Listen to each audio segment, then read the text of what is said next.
Hello guys, welcome back to Herodotus Learning. Today we're going to be doing something a little bit differently. Today we're going to be breaking down and analyzing the historical accuracy of the new Assassin's Creed Valhalla trailer.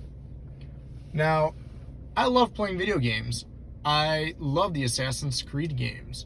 Something that you should know is I really enjoy seeing how well they create these environments, and most of the time these environments they create are very historically accurate, as if they took a photograph of it and put it out there in the video game.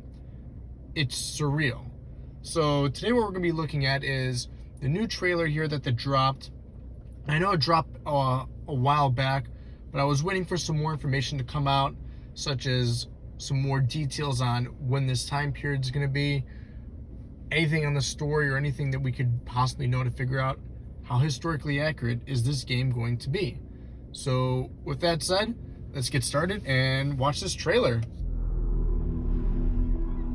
Alright, so right off the bat, why is it that everyone has to assume that Vikings live in cold areas like that? Like, I believe this is Norway the game is taking place at.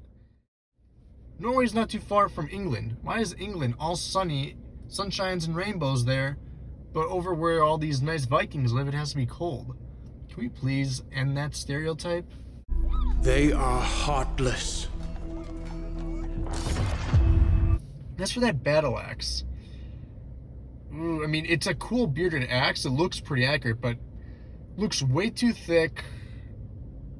That thing would not do well, especially for splitting logs.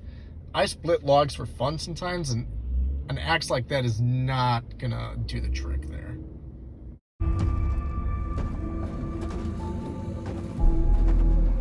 Okay, so they have a lot of fur on them. And yeah, it looks kind of cool, but it's not practical to put it on the outside. It's not gonna keep you warm.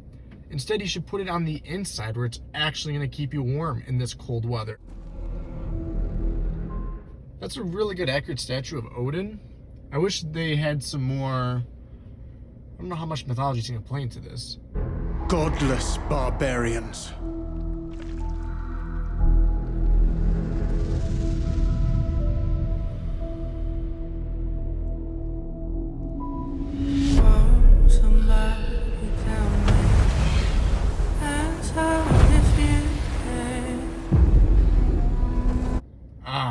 The good old Viking ships. Now that is exactly how they would have looked at. You can see plenty of Viking ships that still are recovered and in museums today, and they are very close to looking like this. So that's really neat. Can't wait to see what the boat warfare is going to be like in this game. And then we just got our main character standing right there. It's pretty nice. Pretty cool, actually. Not sure if it's going to help or not over there, but I'm not sure if that's where, if he's the captain, is he supposed to be back there, or is he supposed to be somewhere else? They murder and kill blindly. As for that armor, leather, really? I mean, leather's fine armor and all that, but Vikings would have worn more like gamisons or chainmail. Leather, I mean, yeah, they probably would have worn it, but it's not as effective as wearing a good old gamison or some chainmail. Okay, so this is a really nice shot here where they let the people go freely, but in reality, like, the Vikings would just take them and enslave them. I like how it's portraying this here. Like, Vikings would burn down towns, that would go through and raid and pillage. And that's what Viking is. Viking is a verb. It means to go loot and pillage on these adventures. Vikings aren't people. It is a thing. It is a profession. It is a thing to do. And I like how they're portraying it here. They're pillaging. They scour the lands of England. I really like that Viking settlement there. The way they're constructing the houses is pretty accurate, I'd have to say. That was actually a pretty cool transition shot there, but Lands they will never defend, never love. The time has come. Alright, so based on what we can see here and what Ubisoft has released, this is King Alfred of Wessex, and it looks like he's going to be our main villain here. And looks like the church is going to be pretty involved in this as well. So it looks like we're going to see Christianity versus Norse mythology. To speak to them in a... I'm really liking the way his robes are, the way everything looks in the background, how everything is candle lit. So this is actually pretty nice. I mean, if you were in that time period there, you can really get a sense of feeling this is what your housing or the inside or interiors would be and how they would be lit, mainly through candles, torches, lanterns. So that's really neat to see here. Somebody tell me.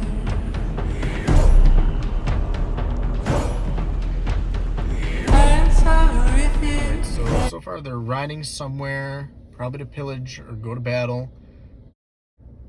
Yeah, you can see here just on their beards and their hair, they really put a lot of effort into it.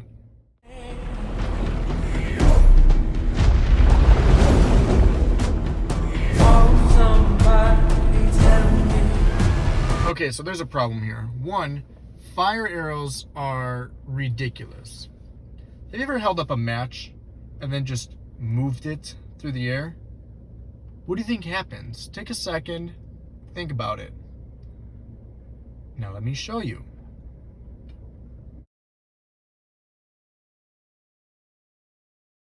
As you see, fire arrows are ridiculous. And on top of that, they're firing in the fog. Can they really see their targets moving in the fog? Now, I know they probably have a scout out there somewhere, but are their shots really going to be accurate? And finally, fire arrow, if you're in the fog, wouldn't you want to use something that would not give away your location? Suppose they use just regular arrows. Those Vikings on those ships would have no idea where those arrows are even coming from.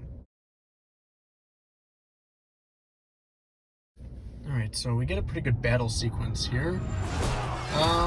Yeah, I have to say this is fairly accurate for the most part here.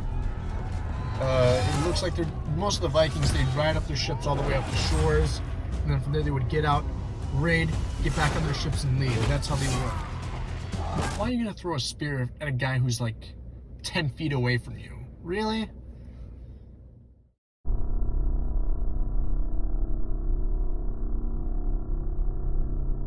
Oh, so I see we're dual wielding two really big axes here. You know, Hollywood and video games have made dual wielding seem like it's pretty normal, but in actuality, the Vikings would have not dual wielded two axes like that.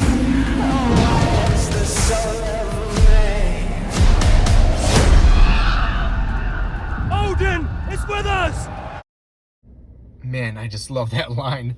Now that it's just been memed to death now too, makes it even better.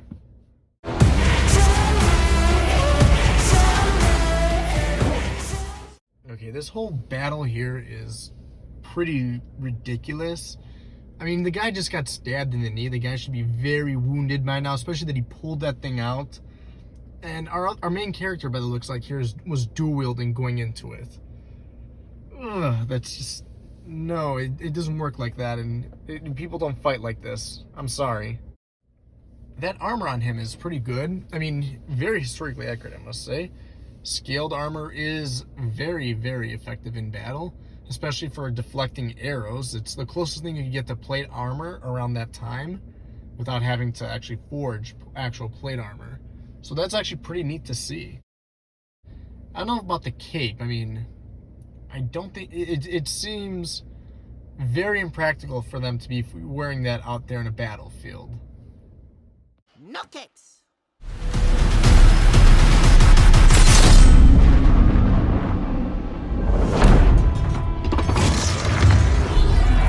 And we have the hidden blade, except this time it's on the other part.